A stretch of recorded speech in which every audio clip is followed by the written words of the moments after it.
the review of the Planning Commission work plan. Thank you, Tiffany. Mr. Chair. So I will share my screen. There was a memo regarding this topic in your packets that were provided to you, members of the commission, but I will be using a PowerPoint that kind of summarizes that information and walk through that.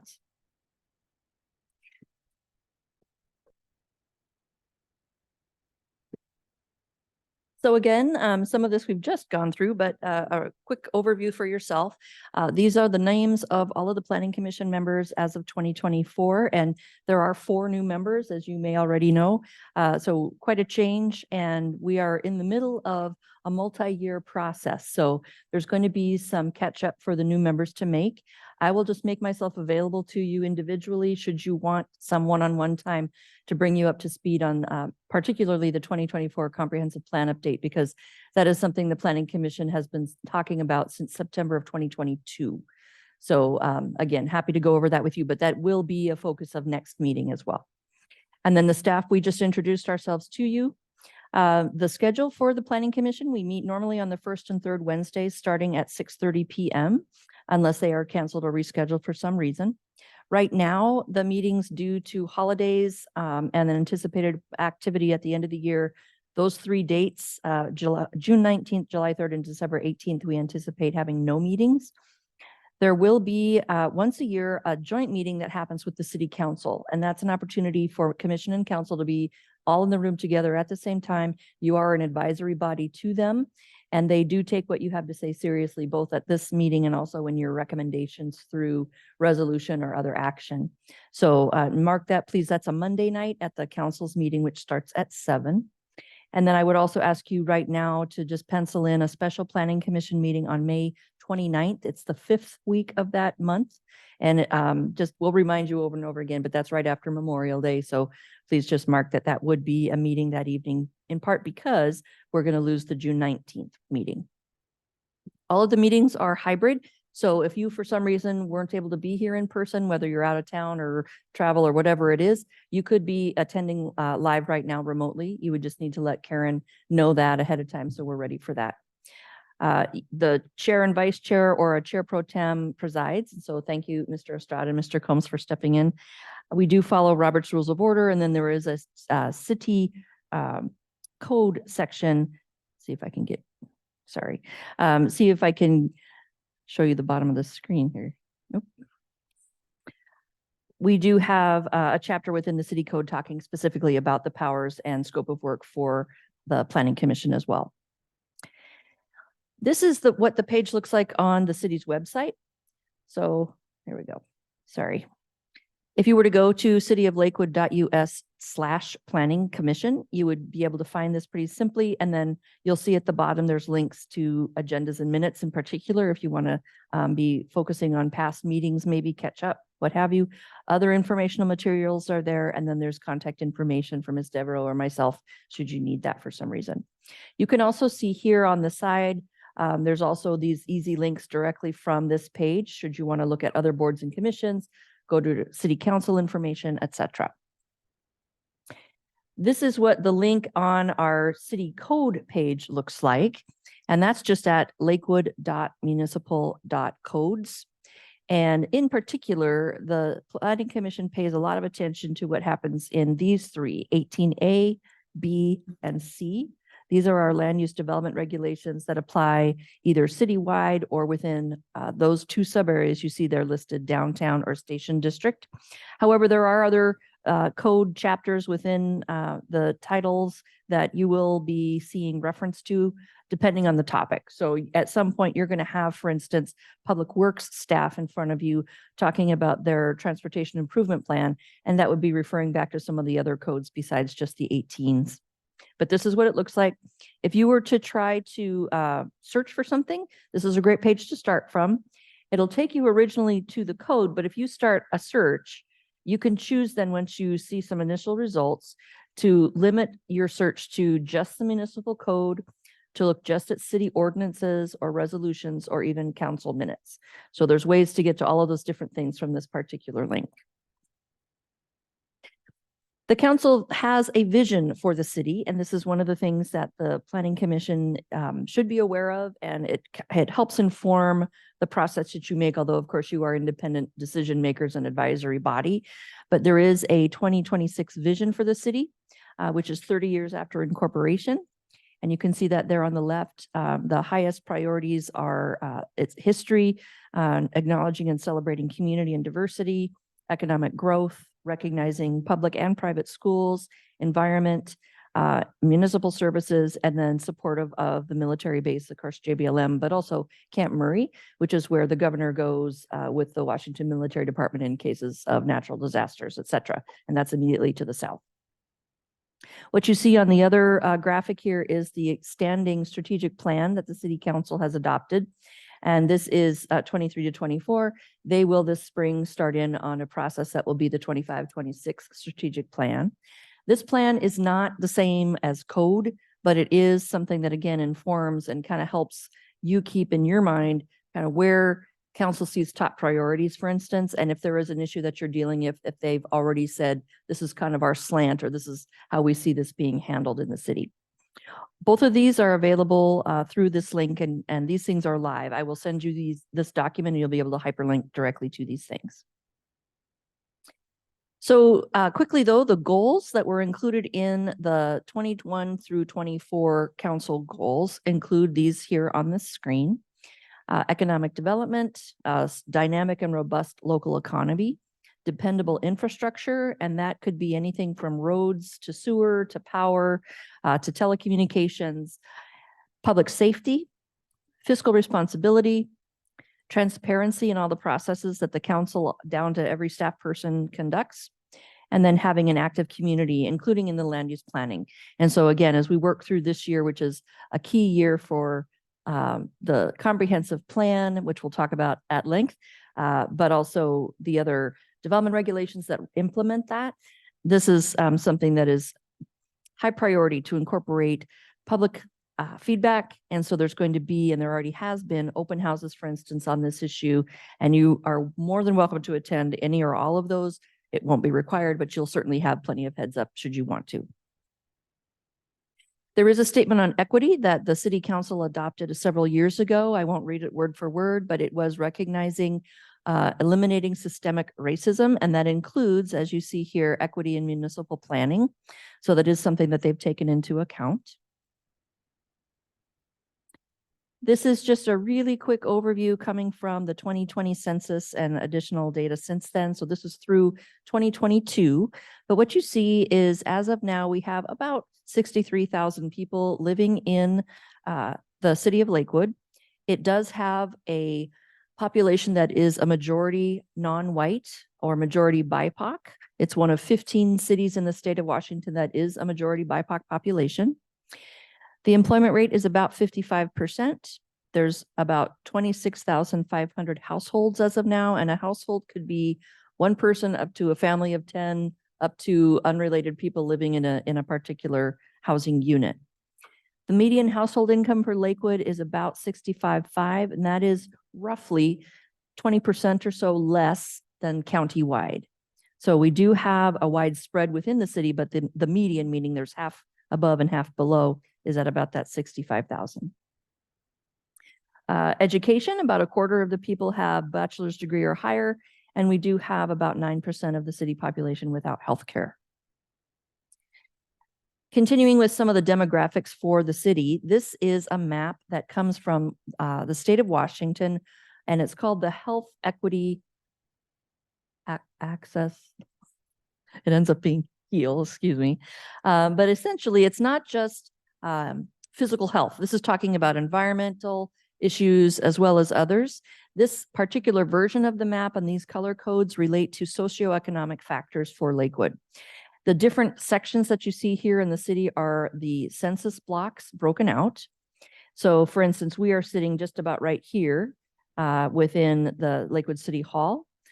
These are the lakes right down the middle of the city. This border that moves its way up and through is I-5. You have Tillicum, Woodbrook, Springbrook, Lakeview, Monte Vista. Up here is Oak Brook. Lakeview is another one as well. But what you see here on the left-hand side is, again, the factors that resulted in these colors on the map. And you'll see, generally speaking, the western side of the city tends to be wealthier and healthier than, say, Springbrook, Woodbrook, Tillicum, and Lakeview. The area up on the northeast side called Monte Vista is also a higher equity, or a lower quality of life, essentially. That is an area we'll talk about again a lot in the 24 process because it is affected by what's here, which is Joint Base Lewis McChord and the flight area. So right now, a lot of people live here, but over time, the intent from the city's perspective is that they would actually be relocated because this is not considered a safe area to have housing underneath the flight path from Joint Base Lewis McChord. This is the city's own equity index map. And again, equity is more than just you might think of in terms of racial equity.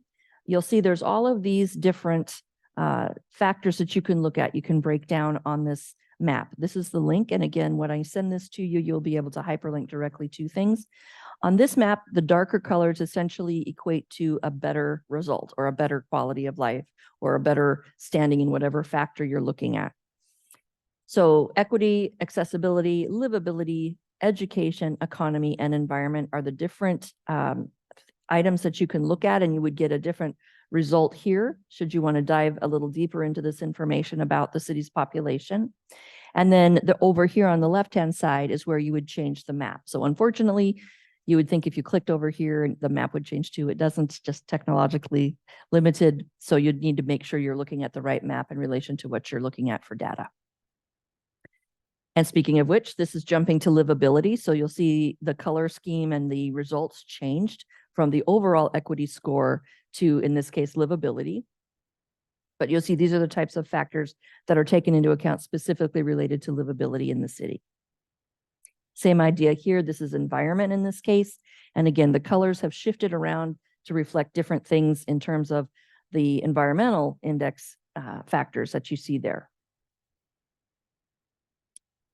This shows you where you would see a higher percentage of people of color within the city. So this kind of central area, including Springbrook, including Woodbrook, and some of Monte Vista, for instance. Then you'll also see on this next one showing you where the tree canopy is for the city. So this is an issue that will be coming in front of you in a variety of different forums this year and on into the future, related to climate change, related to physical health of the population, related to land use planning. But here you see right now, the lighter green, for instance, is where there's less than 10% urban tree canopy. The darker areas is where you have anywhere from 35% on up. But that is something that's been looked at by the city to create an urban tree code and will be the basis of an urban forestry program, which will kick off this year. One more thing here, you'll see heat islands. This is just another topic of information, which is kind of related in ways to the urban tree canopy. So if you go back lighter green here, let's just look right here. You go to the next slide. This is where it's the hottest in the city. So shocker, less trees equals more heat. But it's also affecting those same areas in the city where the HEAL score, the equity score within the city showed that there is a disparate way of living between these parts of the city and some of the others that are, for instance, the Oak Brook and then over again on the west side. So this will also be addressed in terms of climate change planning, the urban code, or urban tree code, excuse me, and the urban forestry program. So what the heck does the Planning Commission do? I know that you know at least some of this already, but to make it very clear, there's actually within the city code, chapter 2.9, a list of the issues that the commission has brought before them. So there's housing. This is related to CDBG, Community Development Block Grant, or HUD home information. And so in the next few meetings, you'll start to see some information on that. There's an annual housing report or an annual activity report you get from the Community and Economic Development Department, just to let you know where permit activity is and where growth is happening in the city. Looking at the comprehensive plan, which is going to be what you're living and breathing this year at least. And then there's also just annual reviews that happen of zoning and regulations through annual comp plan cycles. And then there's also doing research and fact finding on behalf of the city council in particular. They will on occasion come to the planning commission and say, we need more information. We want more of your perspective. We would like you to do a deeper dive into issue X. And that could become you hold a series of public meetings. It could be you form an ad hoc committee. It could be asking the city staff to commission a report or a study and bring that back to you. So that will happen on occasion as well. Coordinating with other cities and county planning agencies, if that makes sense on a topic, and then providing to that progress report to the council. In this case, that would be again at that joint meeting that will be happening in May. In addition, it's a matter of the Planning Commission to assist with economic development and redevelopment of the city. So again, coming from you, recommendations to the city council, but also to staff. So for instance, this last year, we had our economic development manager come to you with, or come to the commission with proposed changes to the multifamily tax exemption program. And that has now moved its way through council after the Planning Commission provided feedback to staff and they took that on to the council. The other thing that has happened is in the past, the city of Lakewood had a separate transportation advisory board for staff. That, I can't remember how many years ago now, but that was combined with the Planning Commission. So you actually handle some transportation analysis and recommendation as well. So you will get several times a year, Public Works staff in front of you to talk about, for instance, the 6-year transportation improvement plan, where they're saying, okay, we know because of our 20-year horizon in the comprehensive plan, these are the things that we've gotten successful grant results for, or these are the things where we're assessing fees or getting general fund dollars to build in the next 6 years. And they would bring that to you, get your feedback. And again, that's incorporated into what goes on to the city council. So before I get into the actual work plan for this year, are there any questions on everything I just went through very quickly?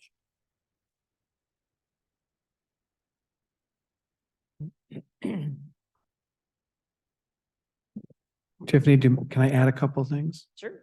A couple of quick points.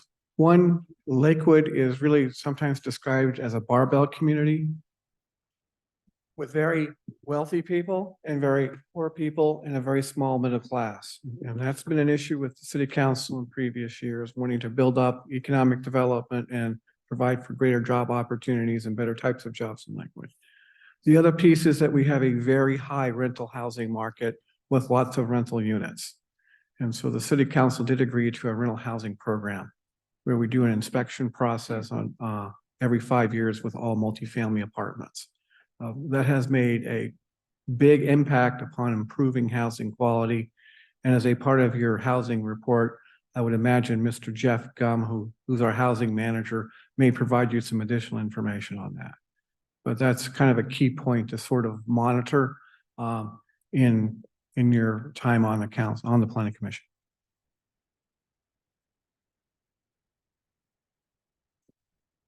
I wanted to ask a quick question, and that was when you were mentioning the strategic plan and the council vision, is there going to be a council retreat that will revisit or consider making any revisions?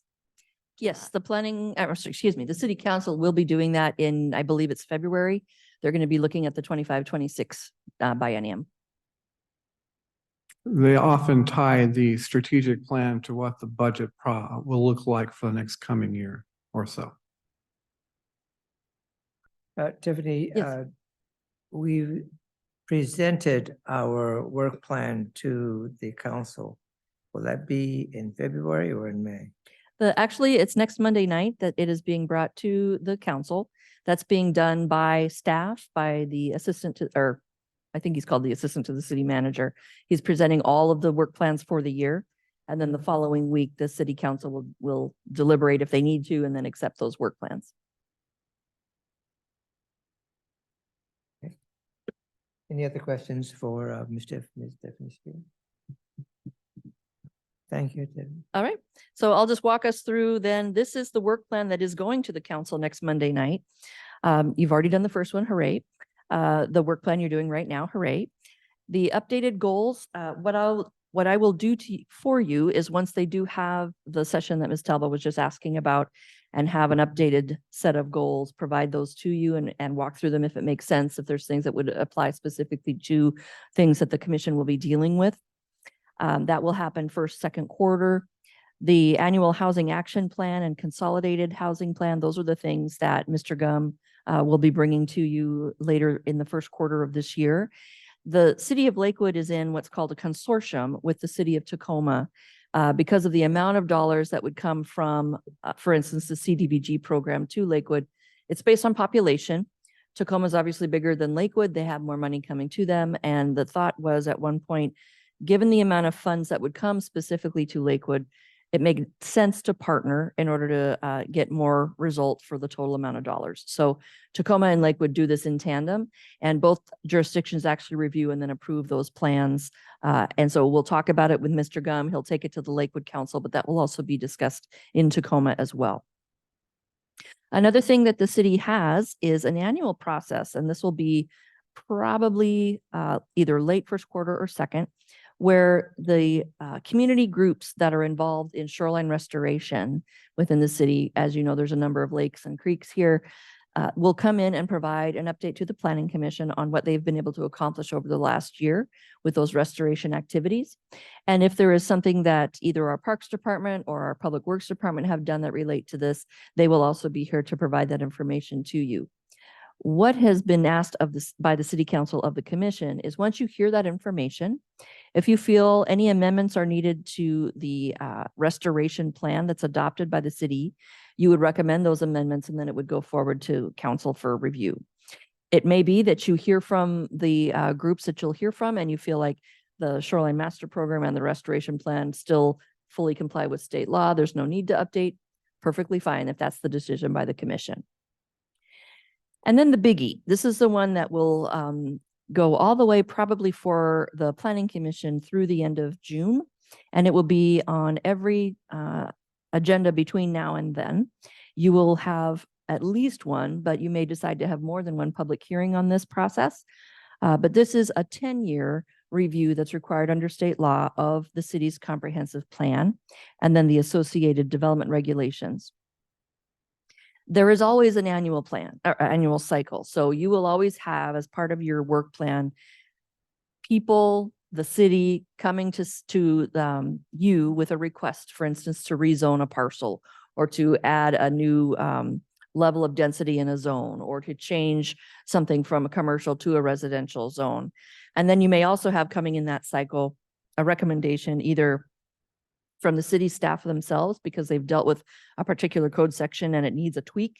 There's some issue that has come up through permit review, or it may be that a change in state law requires an amendment to a regulation. Those types of things will happen late summer. It'll come to you and then you would recommend on to the council. But this 24 review is more than that. It is a front page to back page, fully review required by state law of what's in the comprehensive plan. So the last time this was done was 2014 and 15.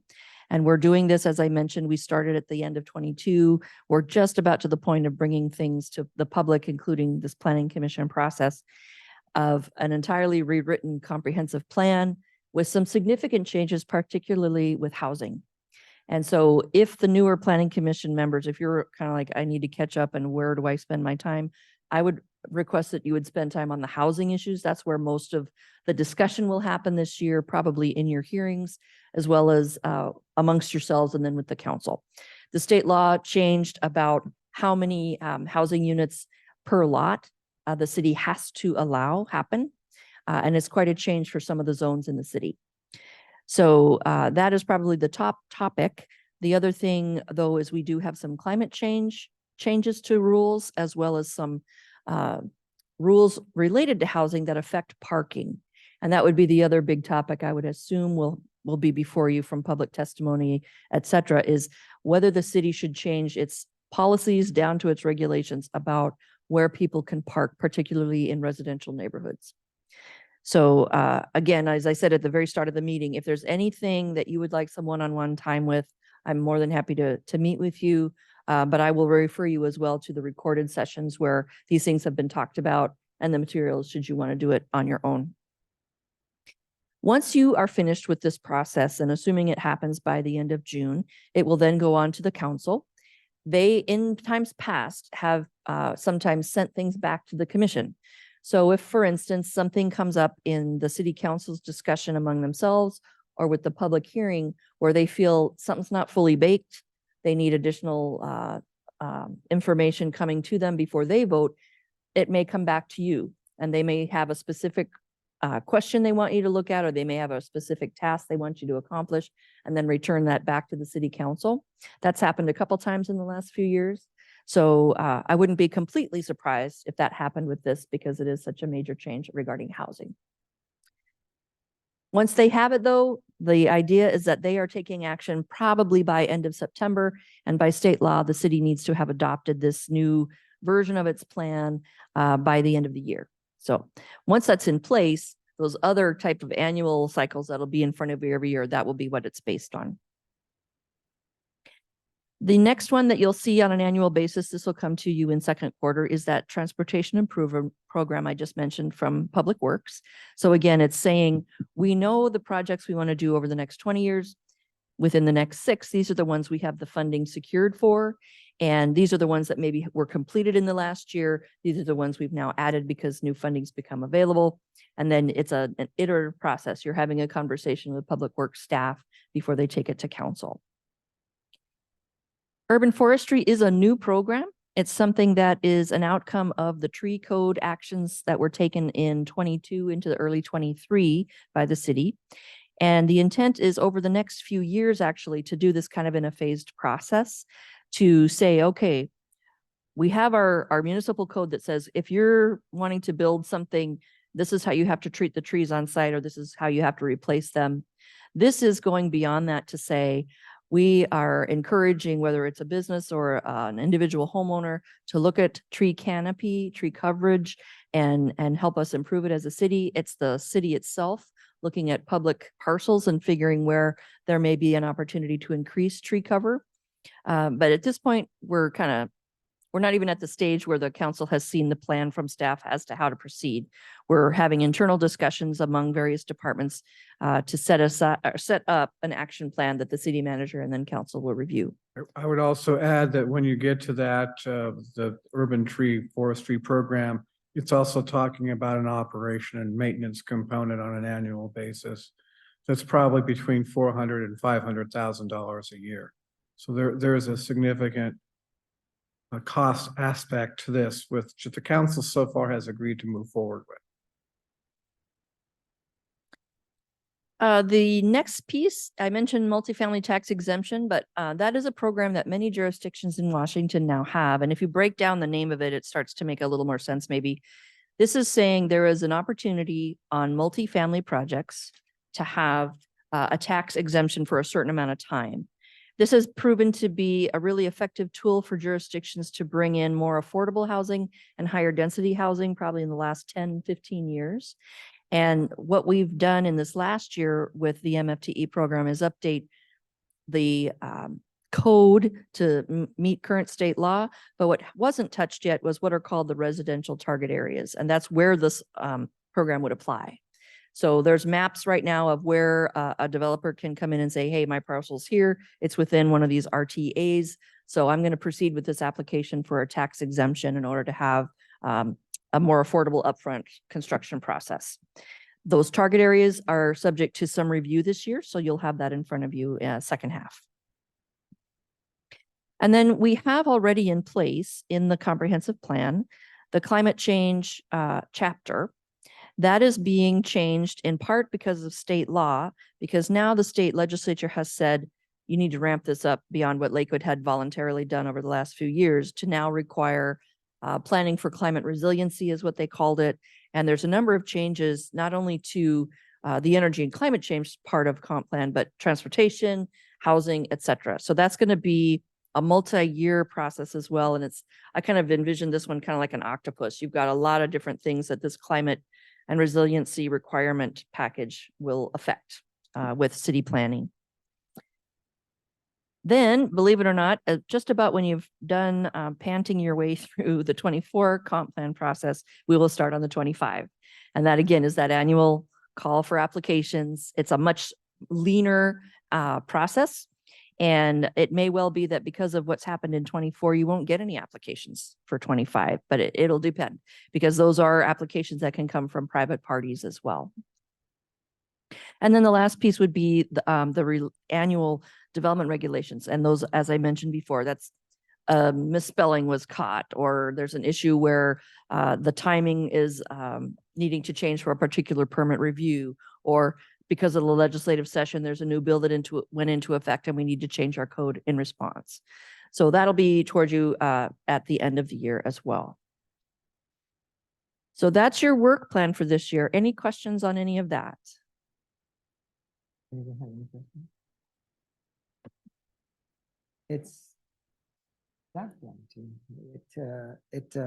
it can be done. It has been done.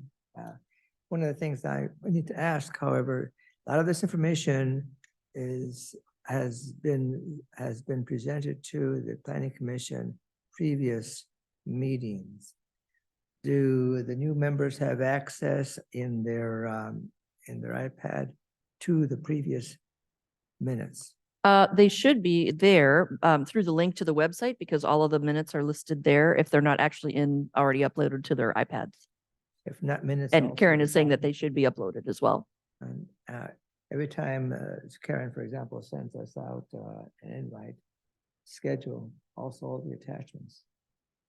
All the, like this time it was just a couple of attachments, but and the pages will be anywhere from 7 to maybe a couple of hundred. You know? So I encourage you all to take a look at them prior to that way. But if you have any questions, of course, we will ask the presenters at that time. But a lot of information is already being covered to an extent, so we can go back, you know, when you've got nothing to do, you can just read previous attachments. Ms. Spear, anything else for us? Yep, Oh, yes, so- we do. Yes, Okay. we do. So again, you will hear me say the 24 comprehensive plan update probably 5,000 times this year. But this again is a page on our website that you're welcome to go to when you would like to research further. And the link is right at the top of the page here. Just says City of Lakewood .us/ periodic review. And then you would get to this page here. What you can do with each of these buttons is click down to particular sections on the page. But what you'll see here, and this is referring exactly to what Chair Estrada was just mentioning, there are links to specific public meetings that have been held to date. There's links to the steering committee, which is community members that have been convened to be an advisory body to you. They are meeting right now and they will bring your information to you about the comprehensive plan package. And then there's also the previous planning commission and city council meetings here. And if you go into that link, you will see not only the videos, but the materials themselves. So you can access all of that there. And hopefully it's clearly labeled to where you'll know exactly what each one would cover. And then I won't even go through all of this other than to say that what we're trying to do is getting through a 10-year review by the end of this year. And now every 5 years, that is going to be kind of an implementation check-in with the legislature to say, we're halfway through our 10 years. This is how we're doing. So that's the new cycle that the city will be operating on. And that now, Mr. Chair, is it. Again, do we have any questions from Ms. Spear? I had one question. Wallace? These are, thank you, very nice, the plans that you have laid out, but they're somewhat small. Do you have any larger ways of displaying them? Or are they scalable on a large screen computer? Are you talking about the stuff that I just put there? Yeah, yeah. If you were to open this up live on the website, it's going to be as big as you can see it on your screen or as big as you want to print it out. Yeah. Any other questions? No? What's next on our agenda? What's next is simply to say, I don't know if any of you want to introduce yourselves individually. You kind of already did. But other than that, the other thing that would normally happen at one of these meetings is the city council has a liaison that is specifically appointed to the planning commission. And that decision for this year hasn't been made yet, which is why you don't have anybody here tonight. But what would otherwise happen is that person would have prerogative to stand up and provide you an update to either things that you had provided recommendations on and they've now taken action to kind of let you know what happened at the council meeting if you don't already know. But maybe they have an issue they want to bring to you and have a discussion about. So that would be an update that would normally be at these meetings from the city council level. Otherwise, it would be staff providing you with other little updates if there needs to be anything, and just reminding you, for instance, when the next meeting will be. So next meeting will be on the 17th, 2 weeks from tonight. And that will be where we're going to try to give a high flyover of what's going on so far with the comprehensive plan discussion for the commission. I will do my best to really focus in on the areas where I can anticipate you will need sufficient prep work to answer, for instance, discussion that comes up in a public hearing, to point out those areas that I think will be hot topics at the council, to the ones that the state legislature is directing the city do specific actions on, and we really need to make sure we comply with. But as I said numerous times already tonight, this is a front to back review of the city's comprehensive plan. And then after that, we'll get into February and you'll start to see some other guests come in with topics. I would just, for your own planning purposes, these meetings can go to 9 o'clock or later, but often we're done by about 8 o'clock. So just a very rough reference, but that really will depend on the topic, if there's a public hearing or not. Just trying to, in a soft way, say that this is a pretty short meeting tonight. And as Ms. Spears indicated, so at the end of the meeting, we'll have reports from staff, from our liaison, and from ourselves. If you all have something to present to the commission or to the public, for future reference. So do you all have anything this evening? No? Again, welcome to you all. And we look forward to working together. Anything else for us? Nope, Mr. Chair. I'm sorry. Gotta hit that gavel though. Well, I know, but I want to give everybody an opportunity to say No. whatever they want. No. Meeting adjourned. Thank you.